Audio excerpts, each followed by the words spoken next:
Good morning, everyone. Welcome to Coffee and Football, presented by Vaughn Lane. I'm your host, Blake Monroe, where I'm joined every morning by Jerry Hamilton. We got Bobby Burton backstage. He'll be joining us here in just a moment. We're also going to have David Thomas, former Texas tight end, Clutch tight end. Yeah, join us here in about 20, 25 minutes or so. In the Hall of Honor, but maybe the most underappreciated Texas Longhorn player. Definitely. And the stat with no drops in the 2005 season, that's just incredible. That's one of the questions I'm going to ask him. When was his last drop at Texas as a player? That's a good question. Yeah. That is the good question. Yeah. Well, tell us where you're checking in from this morning, what you're drinking, get your questions in. 16 days away from kickoff, which is why we have David Thomas on today. But tell us your favorite number 16. We were looking at it before the show. Absolutely loaded number. There's so many good ones that you can go with. We'll come back to that. But Jerry, one thing that I wanted to talk about this morning is that the coaches all SEC preseason team came out. And a lot of Longhorns littered on this list, especially on the first team and the third team. 5 first-team selections: wide receiver Cam Coleman, offensive lineman Trevor Gooseby, edge Colin Simmons, Raheem Biles, the linebacker, and then Ryan Niblett also gets return specialist on first team, but not a bad showing. Arch on the second team, and then Smothers, Wingo, Baker, Niblett again, McDonald, and Trey DeBuck on the third team. Yeah, great representation for Texas. Obviously, there's a number of directions you could go with this. The first team quarterback, obviously, Trinidad Chambliss. So if people were wondering who the coaches, which I do think is the most important preseason list, voted, they had Trinidad Chambliss first team, Arch second team. I think Gunnar Stockton was third team. But it's interesting to look at how many of those guys are transfers on this team. You have Cam Coleman, you have Biles, you have Smothers, and you have sorry. No, you're good. And you have DeBuck, obviously the New Mexico, a deep snapper, obviously Coach Matt DeBuck, a Cardinal Gibbons down in Fort Lauderdale, who's been on the show, friend of the program. That is his son.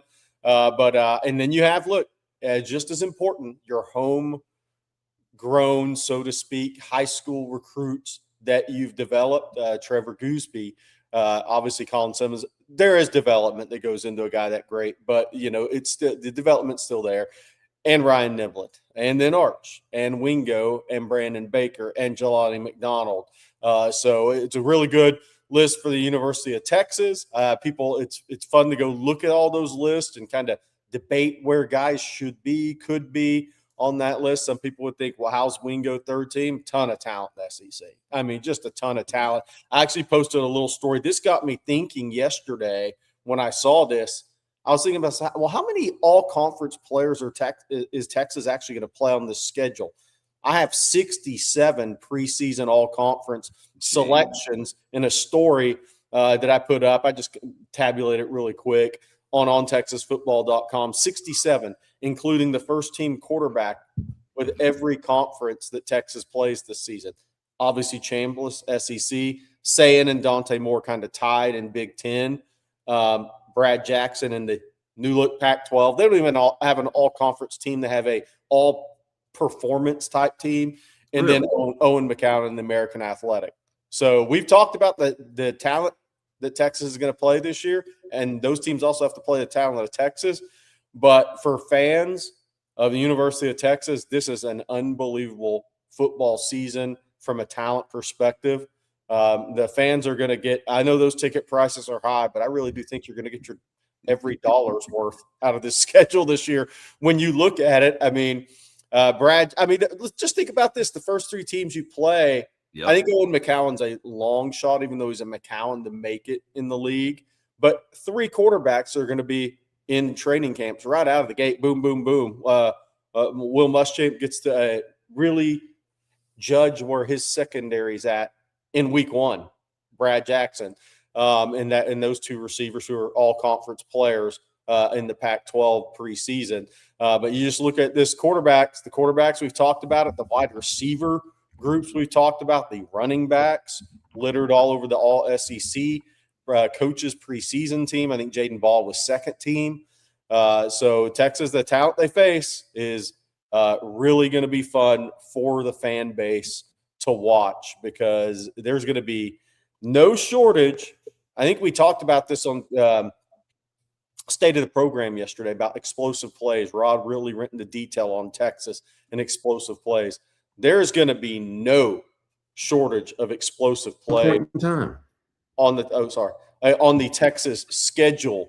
There's going to be no shortage of explosive plays on the Texas schedule this season, and that includes the opponents because there's just too many good players at quarterback, running back, and wide receiver. Yeah. Well, I was going to say, you mentioned the quarterback and talking about the wide receiver duo for Texas State, but that'll be 2 back-to-back. I mean, Ohio State's wide receiver is very good, Jerry, and then Texas State's 2 1,000-yard-plus guys returning. So secondary will be tested right off the bat on those first 2 Yeah, games. Will Muschamp's going to know where Cade Phillips is. I think he has a really good idea of Bo Masco. There's a lot of tape from Rutgers and what he did in the spring and so far in fall camp. You have a really good feel for Bo Masco. You have a really good feel for Jelani McDonald. I think Cade Phillips is going to be thrown right into the fire. And he got experience last year, and he has had a good fall camp, but he's going to be thrown right into the fire. Warren Roberson, when he gets his reps, going to be thrown right into the fire. The second safety spot, which there's still competition there, but Derek Williams, Kobe Black, Jonah Williams just thrown right in the fire.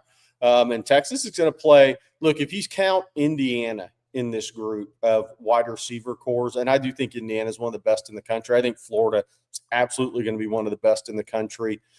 Texas State, as far as the G5s, is going to be one of the best in the country, too, maybe the best G5 receiver core. We'll see how it all plays out. But this Texas secondary, we've talked about it because of the quarterbacks and the wide receivers they face this year.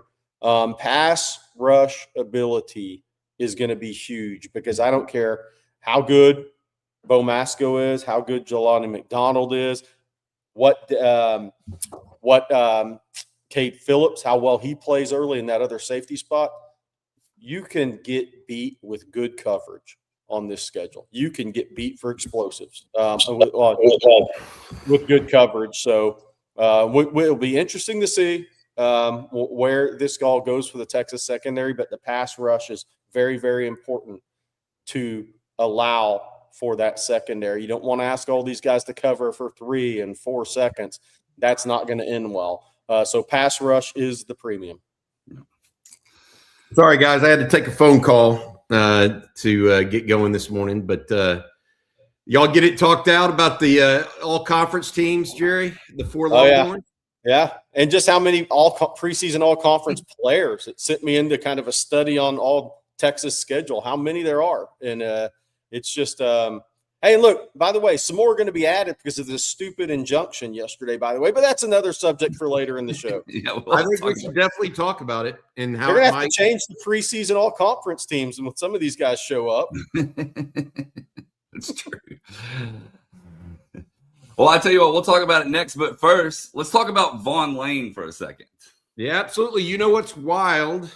Airlines are now charging you $80 or more just for a seat assignment on their cheapest fares. You buy a ticket and you don't even know where you're sitting until check-in. Then they hit you for bags on top of that. At some point, you just have to ask yourself, what am I actually paying for?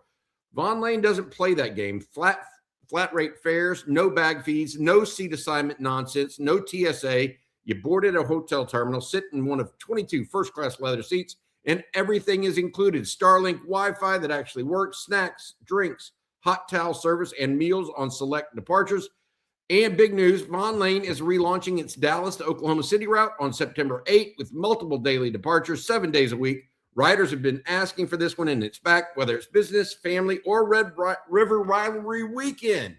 You can book now at VaughnLane.com. Vaughn Lane serves Austin, Dallas, Houston, San Antonio, Fort Worth, Plano, the Woodlands, Oklahoma City, Nashville, Memphis, and Atlanta. Use promo code OTF26 for $20 off your first trip. That's OTF26 for $20 off your first trip. Vaughn Lane, elevated regional travel. There you go. I'm glad you said that because we had somebody in the chat asking for the Vaughn Lane promo code this morning. So good. OTF26. There you go. I believe I'm going to be on this next week. So excited about that. Bobby, I'm going to let you, since Jerry mentioned it, let's go ahead and talk about the news that came out yesterday with the injunctions. Yeah, in the state of Louisiana, they ruled that certain players, I think a group of 16 of them, which It's kind of interesting since today's 16 days away from college football for the Longhorns. 16 players that have been in NFL training camps and signed contracts, received money from NFL teams, can now return to college if they like and play. Jack Pyburn, defensive end at LSU, or from LSU, played 2 games, or played in a preseason game for the Tampa Bay Buccaneers, had a sack. He can now come back to LSU if he wants to, apparently. It's unbelievably stupid. 2 starters on Ole Miss's defense were part of that suit. They can now go back if they want to. My question is, what does Texas do? Does Texas throw their hat in the ring on anybody? Offensive guard, offensive tackle, safety, if there's one out there, a punter, a kicker. I don't know. I mean, how does this madness end?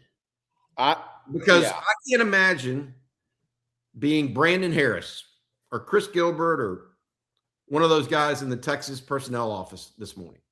Okay.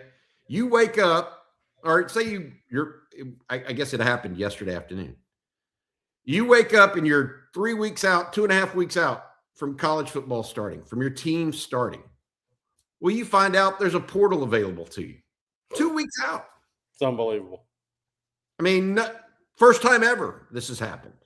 I mean, imagine being those guys in their jobs. You're running around like a chicken with your head cut off. I mean, you don't even know. I mean, you haven't scouted these players. You don't know these players. Yet it's an opportunity. So you gotta think they at least dig deeper, right? It'll be interesting to see if Steve Sarkisian talks about whether or not Texas might be interested in some of these players. I will say this: the quote I was given is "never say never on anything."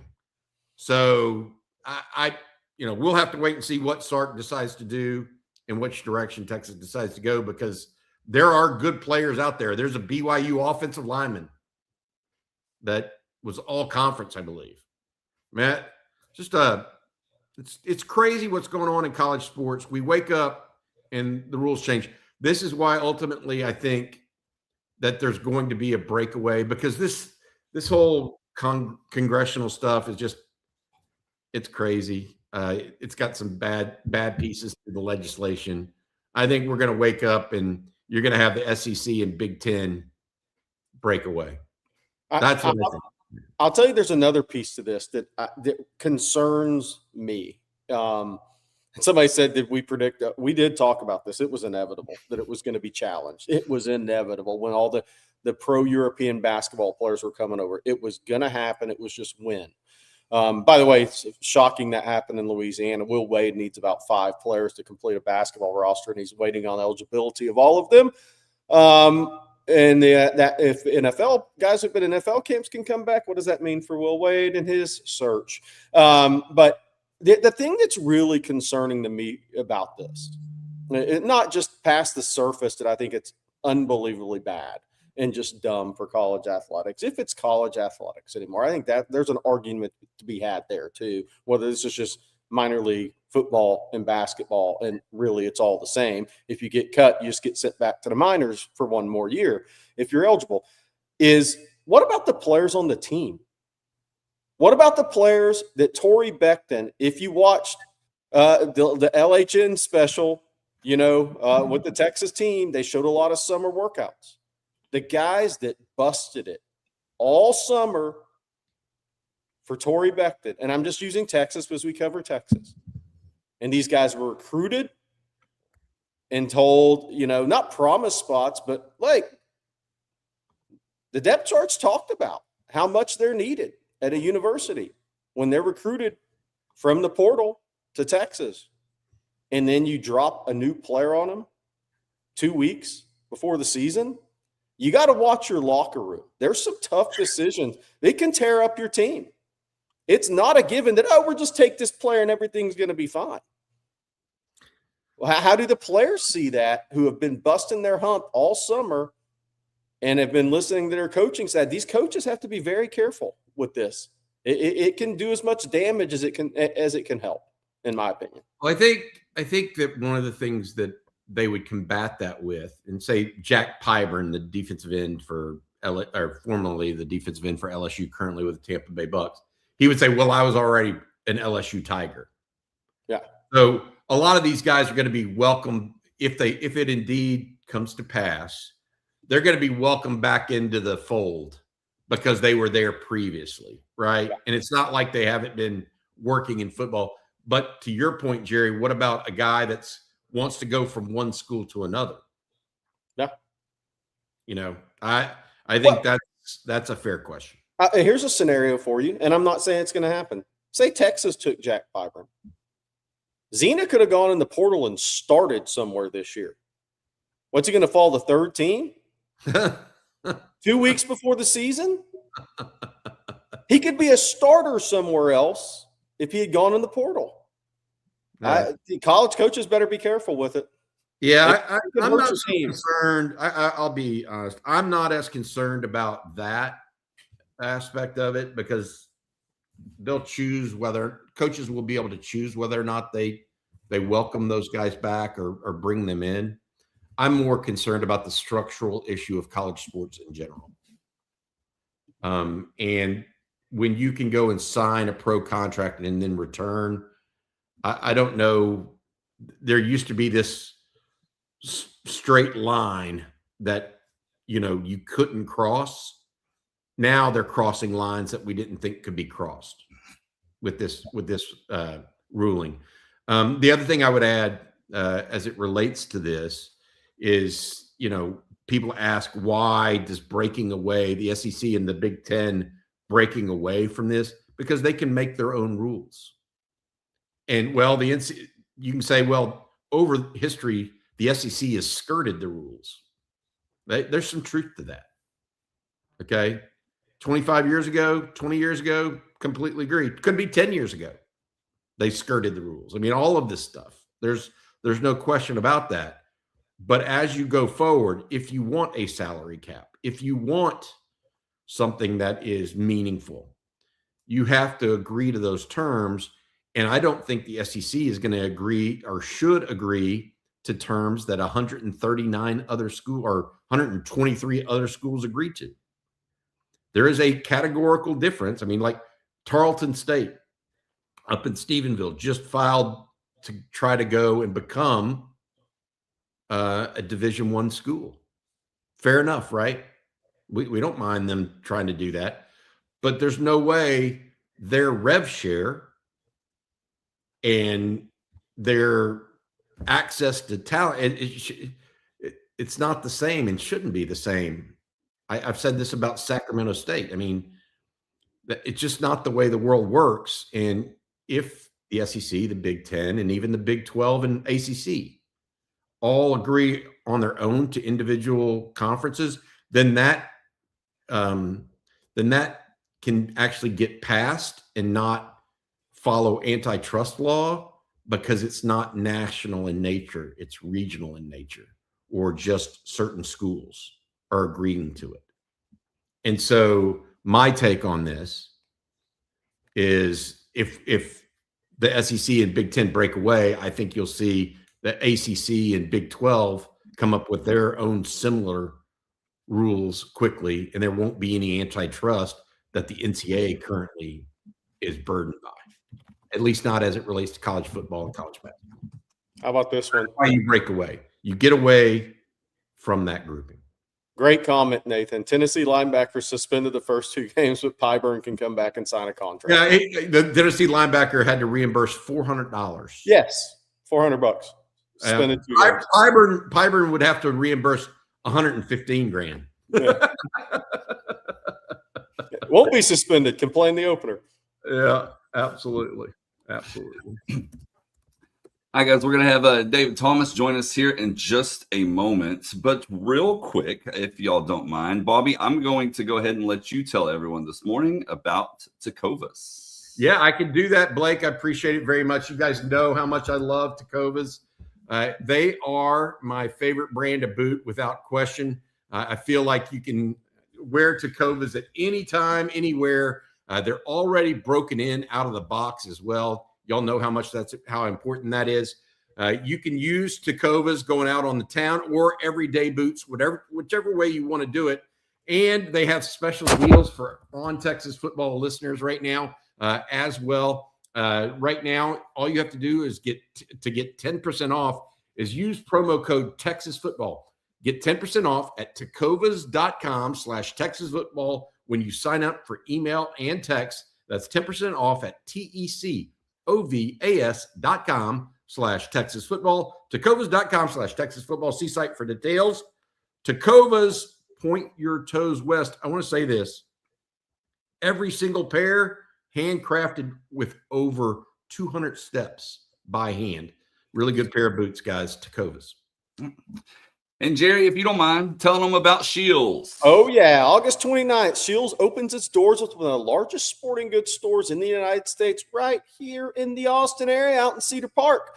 From rods and reels to rifles and footwear, kayaks and coolers to camo and camping gear, you'll find everything for your next trip under one massive roof. Bring the whole family and explore aisles of top brands, incredible displays, and friendly experts ready to help. Don't miss the grand opening of Shields in Cedar Park, August 29th. Rumor has it Bobby Burton and Rod Babers will be riding the Ferris wheel. All right, thank you both. And I am going to bring him in, former Texas tight end David Thomas. Good morning, David. Oh, I think you're muted. There we go. There we go. How you doing, hey David? Guys, how's it going? Hey, I know you're a famous number 16, but there's another number 16 on the Longhorns right now. Oh, well, so I actually went to a game last year, and this shows you the difference between sons and daughters. My daughter, who can't do anything wrong, is in my youngest daughter's eyes. She sees all the 16 jerseys, and she's like, they're wearing your jersey. That's amazing. And then, of course, my sons are like, no, not even. That's not him. That's Arch Manning, of course, or Taff a little bit. Saw a few Taff jerseys last year, but yeah, if Arch will go, James Street, clearly the best player to ever wear number 16 at Texas. But if Arch will go down in that kind of history of in that same class as James Street, that'd be a good thing for Texas. I'll say that. Former All-American David Thomas joining us, national champion 2005 team as well. From Wolfforth Friendship High School out in West Texas. I remember that, David. I covered you when you were in high school coming up. Do us a favor. We ask all Texas players that come on the show, first and foremost, to give us a chance to tell us what you've been up to lately, what's going on in your life. You said you got some kiddos. What's going on? Well, we live in Lubbock now, which is where I grew up. Wolfforth is right outside of Lubbock, so I'm back where I grew up. We got 4 kids, and one of them is playing football up at West Texas A&M, and I've got 2 in high school, and then one in middle school. So we stay pretty busy with all the football and baseball and cheer and cross country and track and volleyball, just a little bit of everything going on sports wise in our house with all our kids. So what high school do your boys play at so we can keep up this year? They go to Liberty High School. It's about 3 or 4 years old now. My oldest son was actually the first class to graduate from this school. So it's a very new high school, and they're just kind of getting started with starting their program and traditions. But it's been a good school. Hey, something comes up. Something comes up when we talk about the 2005 national championship season. We can't recall you dropping a pass that season. Did not. Okay, so here's my question for you, because you're in the Hall of Honor. I would only ask this of somebody in the Hall of Honor, and congrats on that, by the way. Thank you. When's the last time you remember dropping a pass with a Texas jersey on in a game? Was it junior year? Was it sophomore year? I had a drop against Ohio State, actually, and it was one of those. Oh, you did. It was probably maybe it was a tough catch, but I think it was I should have caught it type of deal. I definitely had a drop against Oklahoma State my junior year. Other than those 2, and then I had a fumble against Washington State. That's in the games. That's about the only time I remember the ball touching 2 the ground. drops. 2 drops will get you in the Hall of Honor. By the way. I was going to say, the fact that you can remember the drops, it's like you remember those worse. Those are the ones you remember more than any of them. At least me, anyway. I don't know. Yeah, that's awesome, David. Going back to your kids, I was going to ask you this because we talk. I think we have a lot of parents, grandparents that listen to this show, and you were talking about your kids playing so many different sports. You did that growing up. Yes. How important do you think that is for young people? I mean, we've grown up in this age of travel ball and 7-on-7 and just almost complete specialization. How, as a former pro athlete, because you had several years there with the Saints, how important do you think it is for your kids to have a cross section of sports, or do you think there is a value in specialization, I guess?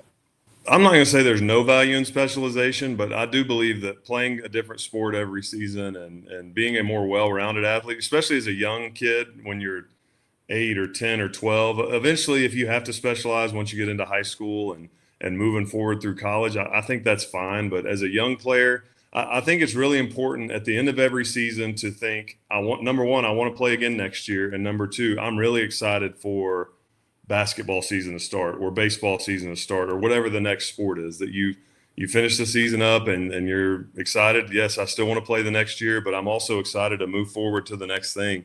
I think as a young player, especially, that's really important. And really there's a lot of things that are involved with playing at the college level or the professional level.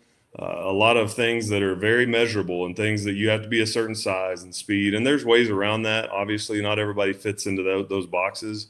But more than anything, you have to be self-driven. And if you have a kid that is very self-driven, that's going to be more important than being specialized at a young age, in my opinion.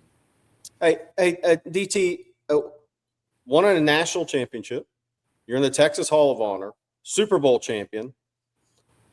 Did you go beyond your dreams in football? And if so, how far? What were those dreams when you were growing up and started to be recruited versus the reality now that it's I always, every little kid, that plays football, you're like, I want to play in the NFL and all that. And that was definitely a dream as a kid. But when I got to the point in high school where I wanted to play college football, and Texas was that was my number one choice. That's where I wanted to go to school. That's what I grew up going to, wanting to be a Texas Longhorn. And so when I got to Texas, my first goal was just prove I belong. But ultimately, I didn't really care I just wanted to be on a team that won a championship. That was my number one goal. A lot of us in that class of 2002, that was the number one class in the country, that was our goal, was to win a national championship. I would say as I got after my sophomore going into my junior year, I realized maybe I can play in the NFL. I mean, I'm looking at some of the guys that are getting drafted, and I think I can be a player like that, and maybe I can play in the NFL. But it's kind of the same thing when I got to the NFL. I want to prove I belong, and I want to win a Super Bowl. I was never a big individual accomplishment type of guy, but being on a team that wins championships, and that was always my number one priority was team success. And I would say I definitely went above and beyond my wildest dreams riding the train that is football. Congratulations to you on that, Thank man. you. That's an awesome thing. Hey, talk about Texas team right now. Went through some lean years in the 2010s. Yep. You chronicled some of that for Longhorn Network at the time. Your thoughts where Steve Sarkisian has the program right now and what you see from them and what you're thinking right now about the Longhorns? They've been a lot of fun to watch over the last few years. Where they are right now, there was a thing that Mac used to say, you got to be consistently good to be great. And I feel like that's kind of where they are. They're right in the hunt. They're a good football team. They win a lot of games. They're winning the games they should win. There was a stretch where it was like, we're playing a team that we should beat, almost 100% of the time, and it's a 50-50 game.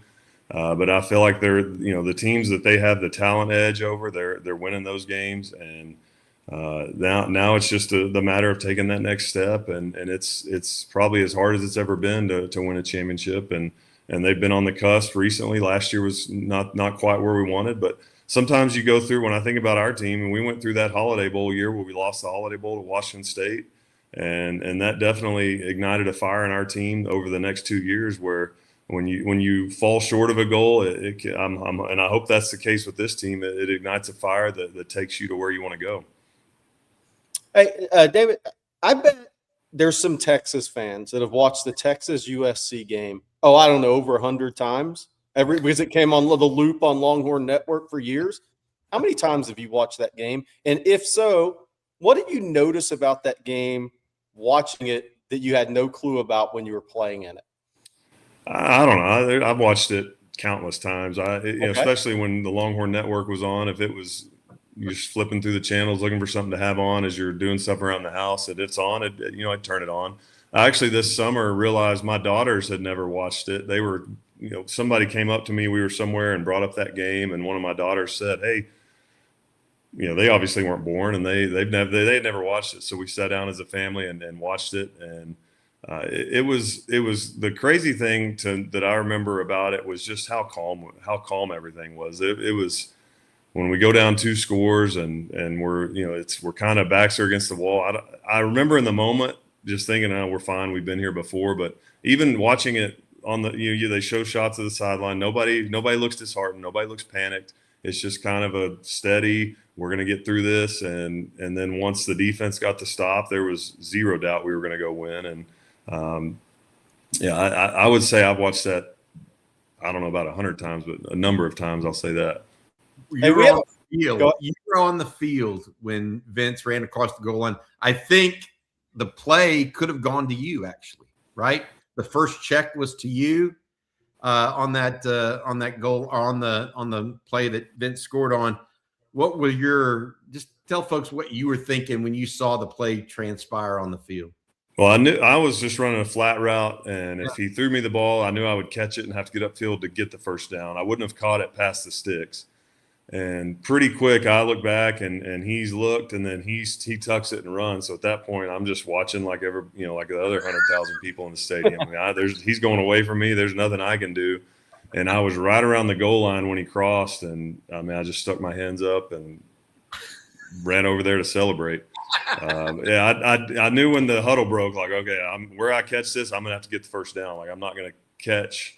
And I wasn't thinking about a touchdown. I was thinking about, all right, it's 4th down. We got to get the ball, get a first down. And then if I score, that'd be great too. But catch the ball and get up the field to get the first down. Hey, we got a funny comment in the chat. Horns for Life said, "I sold David Thomas a golf club when I was in the golf business." Now, if you remember that, David, you got the memory of an elephant now, if you remember anything like that. But that's a pretty funny comment. But I wanted to ask you about the tight ends in Sark's scheme. What is it that you like from a tight end perspective in Sark's scheme, and what can you kind of see from some of those guys this year? Possibly, we haven't seen a lot of Masunis unless you went and broke down Michigan State tape. But what are kind of your thoughts on tight ends in Sark's scheme? He asks a lot of the tight ends. I think he runs a very pro style offense for the tight ends, because they have to be able to block. They're going to be attached to the line of scrimmage. They're not just going to be out there flexed out blocking DBs. They're going to have to put their hand in the ground and run power and run counter and dig out the C gap and do the dirty work. But then they also need them to catch the ball over the middle and stretch the seam a little bit. And they're going to be putting one-on-one pass pro position where they're going to have to block a defensive end one-on-one in pass protection. And so he asks a lot for the tight ends in that offense. And it's fun to watch as a former tight end.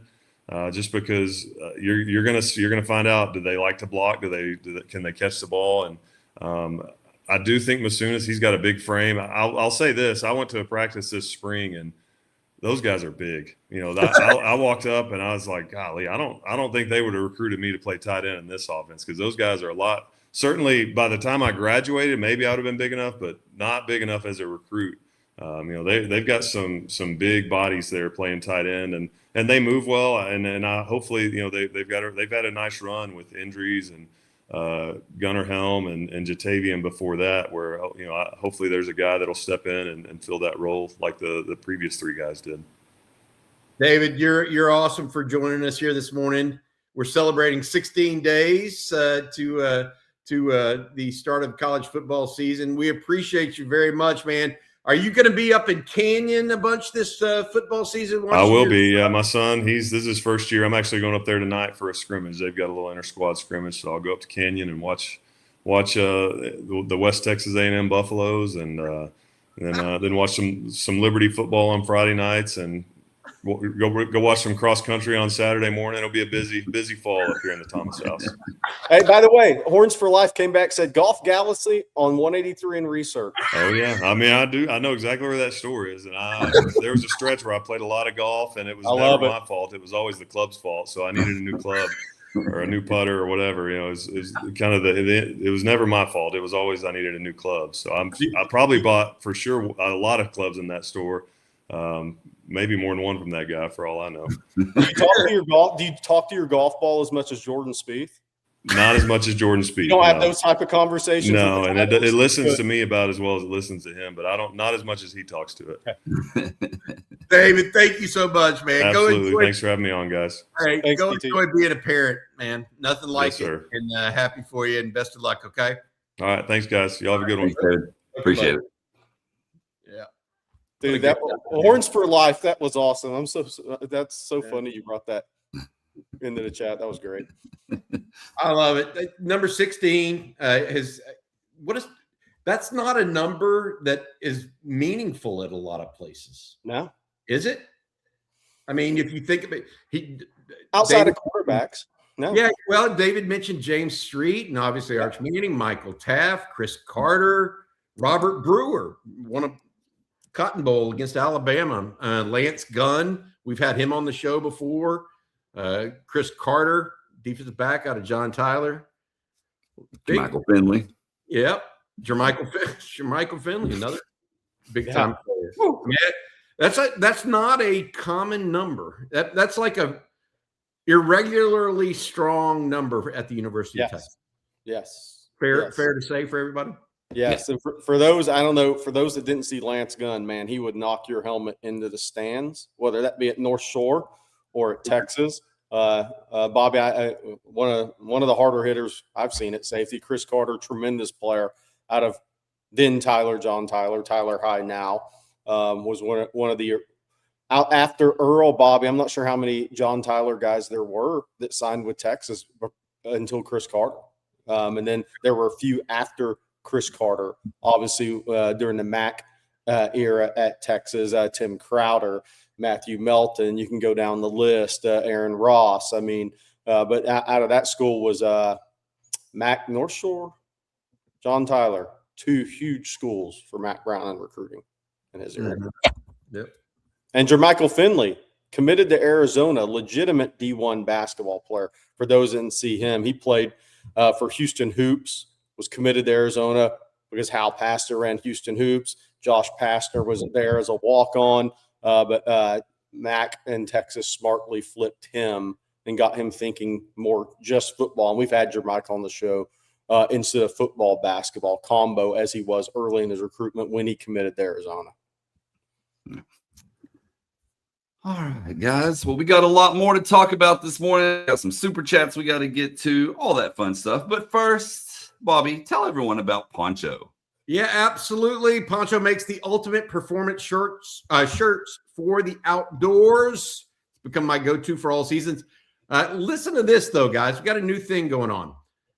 They have dropped a game day collection right in time for college football season, and they have a special. And this is one where they're betting on themselves, and they're asking you to bet on the Longhorns. I guess bet's the wrong word, but listen to this deal. If you buy your team's game day shirt between now and September 7th, you're covered by Poncho's Natty Back Guarantee. So if the Longhorns win the College Football National Championship, Poncho will give you a full refund on your purchase, plus you keep the shirt. How's that, guys? That's a pretty good deal, right? Look, Poncho's is a tremendous brand, somebody that has everything from shirts to shorts, all kinds of outdoor gear. But this game day collection is something special. Again, it's the Natty Back Guarantee. Go to ponchooutdoors.com on Texas and enter your email to get $10 off and free shipping on your first order. That's Poncho Outdoors, PONCHO outdoors.com /on Texas. Head there, drop in your email and get $10 off and free shipping. And once you try one, you'll understand why. You'll love the clothing. You're going to love how these shirts feel in the Texas seat and the extra pockets. Get $10 off your first order at Poncho Outdoors /on Texas when you enter your email. Thanks to the fine folks at Poncho for sponsoring On Texas Football. And make sure you check out their game day collection and that natty back guarantee.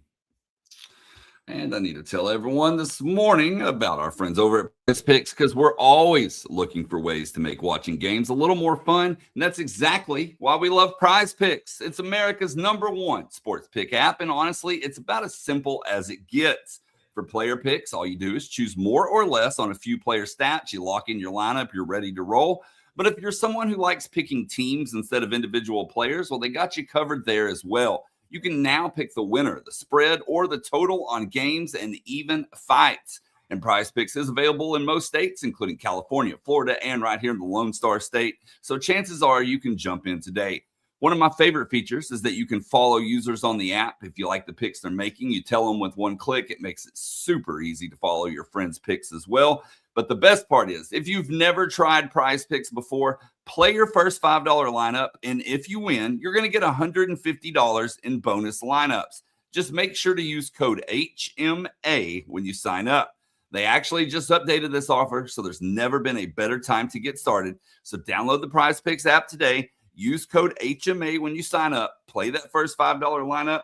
And if you win, you're going to get $150 in bonus lineups. That's Prize Picks. Code HMA. Good luck to you. And as always, play smart, play responsibly, play Prize Picks. All right. Hey, Blake. Yeah. We got Will Matthews coming up here in a second. He's going to join us, teammates with David Thomas. What a pleasurable interview that was with David. And he's awesome. Yeah. Love seeing that. Love that his kids getting to go see his kids play football and that sort of thing. It's just great to see. Before we get to Will, I want to say happy birthday, by the way. The Texas put out a thing to Ty Boatwright, wide receiver, walk on. I always get those birthday announcements, right, from the University of Texas. I want to say this about walk-ons and try to say this as much as possible for folks. What they do at Texas is unsung. I mean, every practice, give up all of their extra free time when they're not getting any scholarship money per se, and the dedication to try to put it out there for folks. So every so often, I want to remind folks that it's not just all about the Colin Simmons. Now, they're great players. Don't get me wrong. In some ways, it is all about the Colin Simmons and the Arch Manning. But in other ways, it's not. And it's not just Steve Sarkisian, right? When I'm talking about this, it's also the guys that people don't think about at Texas that make Texas into the program it is. And so a happy birthday to Ty and to his family. But also just want to give a shout out to all walk-ons and folks that make Texas what it is. And why the walk-ons are so popular with fans is Colin Simmons is going to live out his NFL dream through playing at the University of Texas. The Michael Tafts, the Ty Boatwrights, they're living out the dream of the majority of Texas fans who weren't NFL prospects. They're living out the dream of thousands and thousands of Texas fans. And that's pretty special. That's pretty special. It's cool. While we're talking about birthdays, I got to say happy birthday. Number one, to Maria Becker. She turns 12 today. She's the great niece of our friend Carl Padilla. So happy birthday, Maria. And then I also have to say happy 18th birthday to my son, Colt. It's hard to believe that he is 18 years old today. He should get to send a super chat today, but he's not. No phones in school, thankfully. It's that law is saving me a ton of money, but hard to believe my son turns 18 years old today. He's probably 3 at the most. I'd have to ask Krista. Maybe 2. I don't know, but Just so crazy to think that he's now a legal adult. Back in the Franklin jersey days too. Yeah. So he's probably going to kill me for putting this picture up, but that's okay. That's one of my presents to him. So happy birthday, son. All right. So well, let's bring in Will Matthews. Good morning to you, Will. What's up, fellas? Always good to see you back again for this wonderful Thursday. What's going down? Hey, we just mentioned birthdays, and I want to bring in something that you talked about earlier this week. The anniversary of the passing of Cedric Benson is something that you did a TikTok and YouTube. I don't even know where all you put it up, Will. And you blocked for Cedric, and I think he's one of your best friends in life.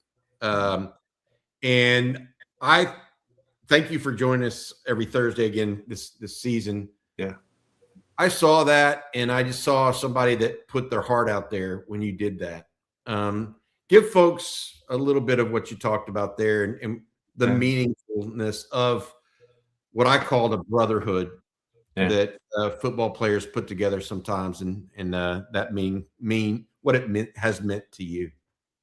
Yeah. So in life, if you really look at it, there's probably about a handful of people that come in and out of your life and really make an incredible impact.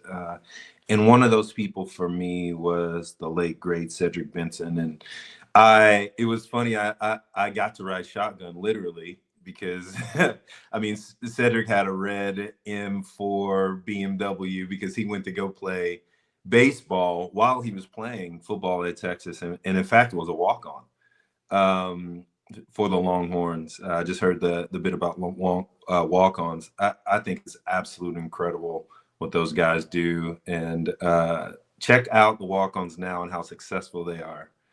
Those guys have a special kind of fight. Cullen Loeffler, Richmond McGee, all kinds of people, but.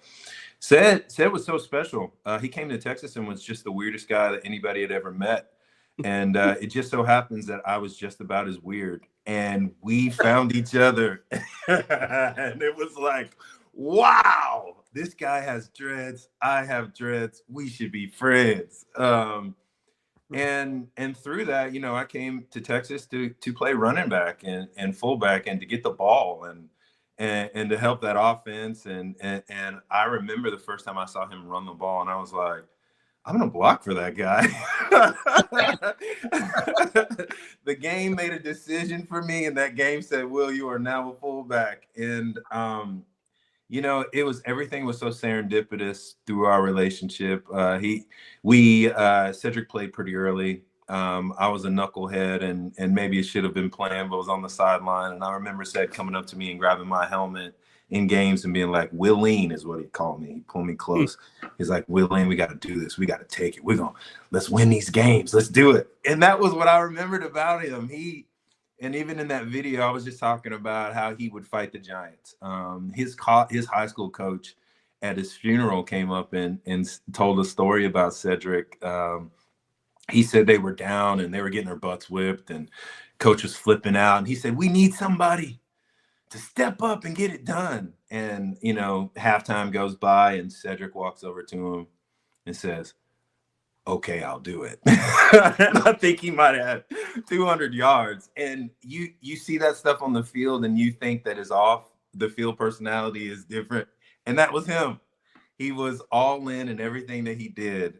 He was all love. The guy had fire right up on his wrist, and he lived a life like that. And I think what was so moving about that experience was you think somebody like Cedric Benson is invincible, and his memory and his impact on us is definitely invincible. But this body that we have is not. And every year it reminds me to tell people that I love them. I posted that video and I sent about 30 texts to old guys that I played with. Casey Studdard, all the guys from Vince to Jason, Glenn, Austin Sinline, Lyle Sinline, and I just said one thing: I love you. I hope all is well. And I need everybody to know that they're loved, and and life's too short to be to not say those kinds of things, and to pull your people close, your family and your friends. Hey, Will, thank you for that. Appreciate it. We mentioned you're going to be joining us every Thursday morning on Talking Football again this year. Thank you for doing that. Glad we could work this out. But I actually saw you up at the football facility a couple days ago. You were getting ready to go back and do your preseason prep for the Longhorn Radio Network. Yeah. And your work there. What do you guys got in store this year for the radio network? Are you doing the sideline analysis? What's your game there, and who all's involved? Yeah. So I get to be around some of the best in the business. I mean, when you hear Craig Way's voice, you are totally transported to that time. And everybody's got their Craig Way story. And then when you couple that with Roger Wallace, and you're working with royalty, really, those guys have been incredible friends and mentors as I've grown into this position on the sideline. And really what it looks like is, Craig's giving the play-by-play, Roger's giving the color, and from time to time they come down to Will Matthews on the sidelines, and whether that's a interview with an ex-player or some game time interesting dynamic that I've researched or come up with, I'm able to provide those for the Longhorn fans, and we're mostly speaking directly to the Longhorn Nation. It's a beautiful thing. It's something that my wonderful wife allows me to do on the weekends as this wonderful side hustle beside my banking stuff. And it's just been a wonderful thing to get close to the game, but not have any of the bumps and bruises that I used to have. This old head has hit enough people. Hey, so Will, as a former player and now in the sideline, what is it you look for from the team every time they walk out on a Saturday? I know you're looking for something that the average fan may not be looking for. Yeah. So there was one thing that we did that kind of shaped our history, was how we walked onto the field in pre-games. Casey Studdard, you ask him right now, how many games did we win before the whistle was blown? And it was most of them. I'm looking directly on how the guys are running out, from the specialist all the way down to the lineman. Well, if you're walking out and wide receivers are dropping passes, this is not the time to drop passes. Why are you dropping passes? And the game is right there. This is where you're supposed to relax, and all the anxiety's gone. It's time for the game. I'm watching those small things. Is there an ease about it? Is there a confidence about it? Are guys putting the ball where they're supposed to be? Are guys protecting the ball? And those won't always tell you the outcome of the game, but more often than not, it gives you a good glimpse into what's going to happen. Guys are dropping balls in practice. They may be dropping balls in the game. Do you do the same thing with the opponent? Do you walk down and kind of eye them up? Same thing. Yeah, so I take a lap, and Coach Sarker's been very gracious with me, allowing me to be really, really close to the team and in the drills and everything. And I also go down to the other team, and I want to watch that team. Most of the time when somebody comes in the DKR, it's their first time. Even if they played a couple of times, the magnificence of what DKR is overwhelming. I want to see who's looking in the top bleachers. I want to see a lot of times the team will come in and they will only watch the Longhorns. They'll be in their own drills and they're just watching the Longhorns, like, whoa. And immediately I'm going, it's going to be a long day for you. If guys are confident in those kinds of things, and you'll see the difference in team like a Georgia, how they come into DKR in relation to, a Texas State. And we're going to see how those guys come in and is the moment too big for them? And, teams like Georgia and Ohio State, they got stadiums like this too. And so they walk in and the chess match starts as soon as that gets going. And so I'm looking for all those dynamics. I like the term, we've been to nice places before. Yeah. Teams like Ohio State and Georgia, they've been to nice places before. Hey, something else I want to mention to you, Will, as you started talking about drop passes and just how people are doing it on game day. Something that we heard on Tuesday actually was the offense had started to look a little sharper. in practice. Now, that's after the first scrimmage, and we always know that the defense is typically ahead of the offense early in camp. When you hear someone describe that, the offense is starting to look sharper. What are some of those? Because that's what I heard on Tuesday. Offense started. Is that fewer drop passes? Is that better timing of all the aspects? And you've been part of that, right? You've been on an offense that started to look sharper. Is now the time where the offense kind of starts trying to catch up to the defense because their timing is in sync, et cetera? What kind of process are they going through right now? What they were saying, and immediately what I hear is the run game is starting to work. That's what I hear. When timing's starting to work and guys are starting to seem as if the offense is catching up. And for the ones who don't know, defense early on in camp is flying around and they're making plays, and it can be very difficult for offense. Once a coach gets up and says, "Oh, our offense is really starting to acclimate to the speed of the defense and they're starting to win," only thing I hear is that they're starting to run the game. They're running the ball well. That's how you tell that a team is in sync. Is that offensive line firing off together, putting a hat on a hat and opening holes for the running backs to run. Once that happens, then your timing with the wide receivers can be solidified. It really starts with the run game because Sark has a great offense that sets up that deep pass with a significant lightning strike running game. And if that's starting to happen, that means those crossing routes and those 9 routes out there are really starting to pop. Offenses scale, what I mean by scale is usually the quarterbacks, running backs, and receivers. That's a different kind of timing that you get down. And you saw Arch this summer with the wide receivers. He's looking for that. But when you add the O-line and the running game is starting to move, that's when you're starting to click. Hey, Will, talking about that, I don't know if you saw, I'm sure you did, what Steve Sarkisian said about Melvin Siani Monday. That's really stuck out to me because I want you to talk about this.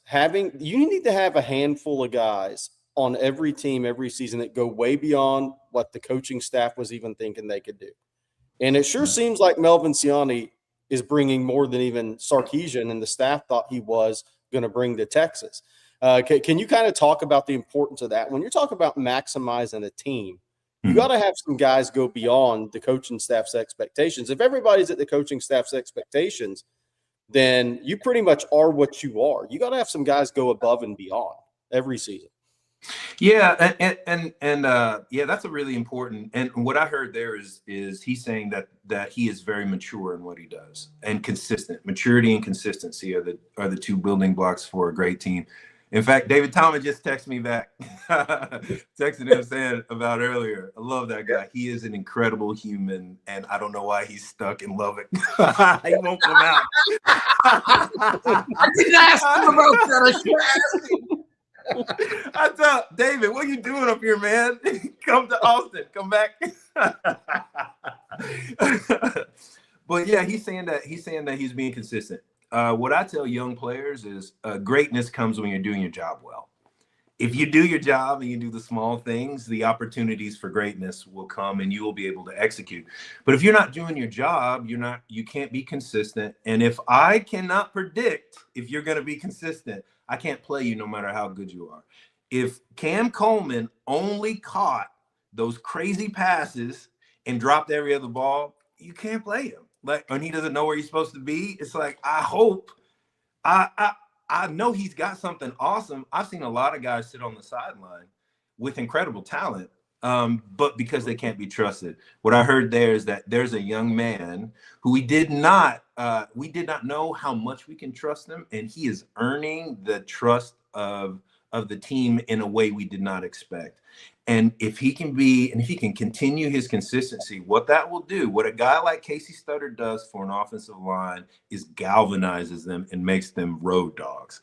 And when you got road dogs on your offensive line, it doesn't matter if you're passing or running, they're only going to get stronger. And what you're going to see fourth quarter, especially when that line starts to click, is the run game will increase even more.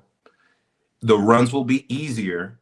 The big plays and those marquee plays will begin to pop even more, and that offensive line will get faster and stronger. And so that's really the importance of a guy like that being able to shine, especially in the offensive line, is really special and really good to hear from Coach Sark, because he wouldn't say it if it wasn't true. No.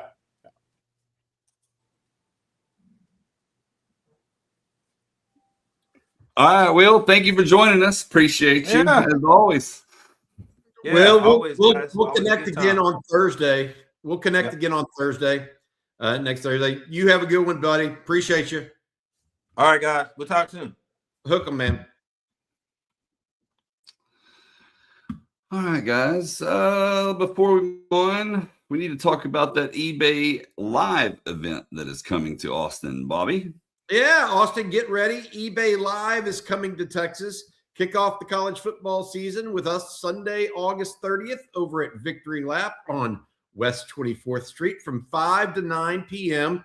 You'll see appearances from guys like Colin Simmons, Ryan Wingo, Emmett Mosley, and more as they go live on eBay Live to sign and auction exclusive memorabilia in real time, all hosted by former Longhorn Emmanuel Acho. Plus, enjoy fan experiences, giveaways, and plenty more throughout the night. That's Victory Lap, August 35 to 9 p.m. Come kick off the season with eBay Live in Austin. Should be a lot of fun. Lance Jackson going to be over there too, Jerry. We'll have some fun there. Absolutely. By the way, we have Fort Worth, Texas Exos tonight. I'll be speaking at that. Doug Rice will be emceeing that. That will be Thursday night over in Fort Worth. So excited about that. I do that one annually, and look forward to seeing all those guys. Some of them post on the ontexasfootball.com message board. So I'll be over there tonight. I'm actually hitting the road right after the show is over to make that drive, and don't leave it the chance. Get there a few hours early, and then Bobby, Dallas, Texas Exos Saturday. Yep, should be fun at the happiest hour. That starts at 11 a.m. Make sure you guys get there early. Have some fun. They do it upright in Dallas. 11 a.m. happiest hour. We got a super chat that we need to get to from Burnt Orange Section, SEC. Hook 'em from Knoxville, Jermaine Bucky's Bishop or Jermaine 7-Eleven Bishop. He's got another nickname already, apparently. I don't know. Somebody told me what it was. It may be Jordan. Jordan knows Jermaine really well. I like 7-Eleven. Somebody put that out there on the message board, and the reason I like it is because he is always open. Yes. It is an accurate description. Yes. Based on what I've seen. Yes. No doubt. No doubt. Since we had David Thomas on, let's talk about this. From Douglas Scott, who are the two greatest Texas tight ends? Douglas says Jermichael Finley and David Thomas. I saw Bo Scaife mentioned a lot in the chat when this initial question came up, or when this question came up initially. And y'all's opinion, who's the two? Yeah. So some folks back in the day would say Lawrence Sampleton. Yeah, I saw his name mentioned quite a bit. He's still around and doing well. He actually, I'm told that he puts together a group of folks that get together, former Longhorns. Randy Peschel, obviously, there. Cashes. The Cash brothers. One of them, I can't remember, is Keith or Kerry. One played like outside and one played tight end, but both were really tight ends. Texas was just trying to find a way to get both of them on the field. Here's a tight end that was not a tight end at Texas, but I think had a 10-plus year NFL career. Terry Orr played running back at Texas. Ended up being on a couple of world championship teams, I think, for Joe Gibbs at in the Redskins as a tight end. Had a really nice career. Who else? What other tight ends? Jeff Swaim, Andrew Beck's had a surprisingly good career. Gunnar Helm, Jatavian Sanders. I feel bad that I'm missing somebody. Man, Pat Fitzgerald is really underrated guy. Yep, Pat Fitzgerald. He was an All-American. Yep. Did not have much of an NFL career, but All-American. Yep. Pete Great Lammons. fit Makovic scheme. Yep. New York Jets. Pete Lammons was played with Broadway Joe in the Jets. Yep. Jermichael Finley, Derek Lewis ended up being a college coach. Yep. Hey, so off of that question, Kozer asked something very interesting, and I do want to answer this because it came up with Jermichael Finley. Who's the football player that was the best basketball player you saw? Somebody went on to play bona fide D1, but was an NBA level talent. I'll say this: it may not be popular in the chat, but it is what it is. If Martellus Bennett had walked away from football and just gone basketball, he'd have been a lot like what you're going to see from David Punch at Texas this year. Martellus Bennett could have been basketball could have been a career for him too. He could have been really, really good, but he made the correct decision. Bobby Michaud is another tight end, by the way. Somebody brought up. Good stuff. Good stuff. All right. Well, we got time for just like another question or so. But Bobby, real quick, I need you to tell us one more time about Vaughn Lane. I could do it. Love me some Vaughn Lane. I'm actually going to use them next week when we go down to San Antonio and over to Houston for the big to-dos there in Houston and San Antonio with meeting up. But long story short, Vaughn Lane just announced the relaunch of a different trip, and that's one from Dallas to Oklahoma City starting September 8th. Multiple daily departures, 7 days a week, and the fare is $129 one way. That's it. No taxes. No bag fees, no change fees, no surprise seat assignment charge, just a flat rate and a first-class experience. Riders have been asking for this route to come back, and now it has. So whether you're heading to Oklahoma City for work, to visit family, or for a certain rivalry game this fall, the smart move is to book now. You can also book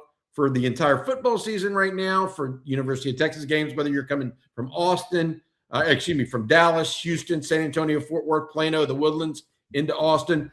They also serve Oklahoma City, Nashville, Memphis, and Atlanta. Go to VaughnLane.com, enter promo code OTF26 for $20 off your first ride. Vaughn Lane, your private jet on wheels. We have a super chat. This one from Mick Boogerballs 512. Did you guys get to see Isaiah Nayor the other day? Happy for him. I did not see him. What did he do? I'm about former Texas wide receiver that transferred in from Wyoming, was poised to have a good year at Texas and got sidelined by an ACL tear. Yeah. And then he had to sit behind both Adonai Mitchell and Xavier Worthy and Jordan Whittington. Ended up transferring for a year, I believe, to Nebraska. Yeah, that's great. What did he do? Looks like he scored a 5-yard rushing touchdown, I believe, for the Green Bay Packers in the preseason. Nice. I wonder how Matthew Golden's doing up in Green Bay right now. Former Longhorn. But to check in on some of those guys. Absolutely.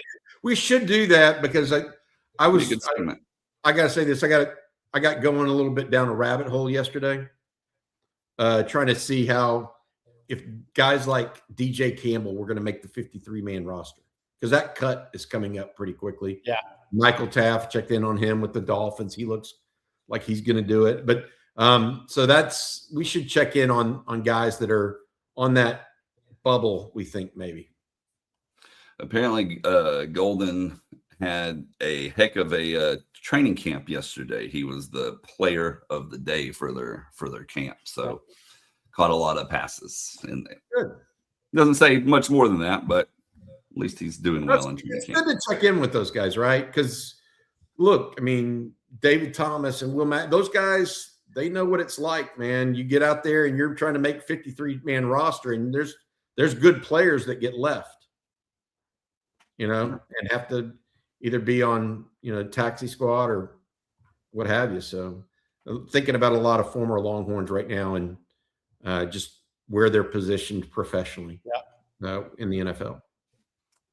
All right, y'all, that is going to do it for today's episode of Coffee and Football presented by Vaughn Lane. We want to thank them along with Poncho, Shields, Tacovas, and Prize Picks. And don't forget about that eBay Live event coming to Austin here soon. We'll have more details about that over on ontexasfootball.com and on our social media channels as well. And also a big shout out to David Thomas for joining us. Will Matthews, appreciate the both of them. Bobby, what do you have later today? We got a number of different things. Well, I think we may look at Arch Manning and what his thought process, or what our thought process for some over-unders of his season in 2026 might look like.